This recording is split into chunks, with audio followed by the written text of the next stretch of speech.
बिस्मिल्लाहिर्रहमानिर्रहीम नहमदुहु व नुसल्ली अला रसूलिहिल करीम।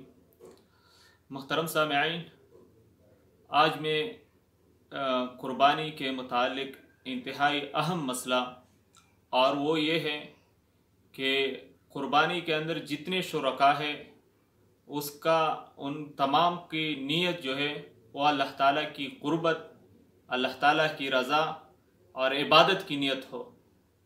खुदा न ख्वास्ता अगर उनमें से किसी एक की भी नीयत गोश्त की नीयत हो तो तमाम की जो कुर्बानी है, तमाम शुरका की जो कुर्बानी है वो नाजायज़ रहेगी, वो दुरुस्त नहीं होगी और इस पर असर पड़ेगा।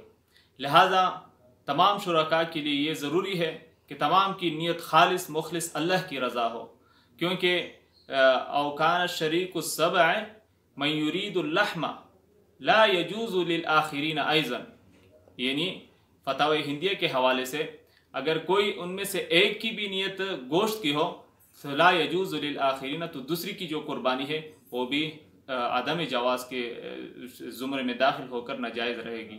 लिहाजा इन चीज़ों का ख्याल रखना चाहिए। इसकी ज़िम्न में एक और मसला और वो ये है कि अगर शुरका में से एक ऐसा फ़र्द भी शामिल हो जो ज़कात की जिस पर ज़कात फ़र्ज़ हो चुका हो लेकिन वो ज़कात की अदायगी नहीं करता, तो इस शरीक की वजह से दूसरी की कुर्बानी पे कोई असर पड़ता है या नहीं।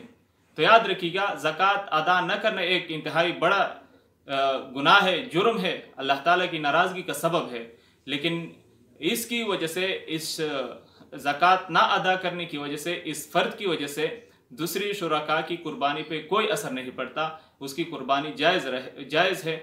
लिहाजा उसको भी चाहिए कि ज़कात अदा करता रहे। इसमें ज़कात के माल अदा करने से माल में बढ़ोतरी आती है, युर्बि सदक़ात, कि ज़कात अदा करने की वजह से माल में बढ़ोतरी आती है। व आखिरु दावाना अनिल हम्दुलिल्लाहि रब्बिल आलमीन।